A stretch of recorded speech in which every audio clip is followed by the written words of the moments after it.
నేనైతే నా ముఖం మీద మాట్లాడుకోవడం కూడా నేను విన్నాను. ముఖం మీద కూడా మాట్లాడారా? Yes exactly.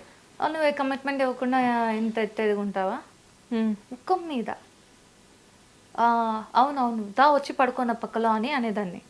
ఏం లేదమ్మా అసలు పడుకుంటేనే క్యారెక్టర్లు వస్తాయని అసలు ఎవరు చెప్పారు? కాస్టింగ్ కౌచ్ కోసం ఎందుకు మాట్లాడుతున్నారు? ఒక్కటి నేను చెప్తా.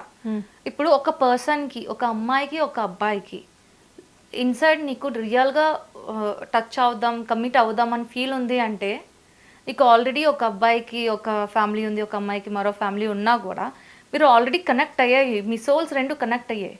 సో సోల్స్ కనెక్ట్ అయ్యి నువ్వు లోపల మనసు లోపల ఏవేవో ఊహించుకునే కన్నా మీ ఇద్దరు కనెక్ట్ అవ్వడమే బెస్ట్. ఇప్పుడు లోపల లోపల నువ్వు వాడి పక్కన పడుకుని ఉంటున్నట్లు మైండ్ నీకు వచ్చింది అనుకుందాం, లేకపోతే దాంతో నువ్వు కలిసి ఉన్నట్లు నువ్వు మైండ్లో థింక్ చేస్తున్నావు అనుకుందాం, నీ మనసు చేస్తుంది తప్పు కాదా? అదేదో డైరెక్ట్ అయిపో.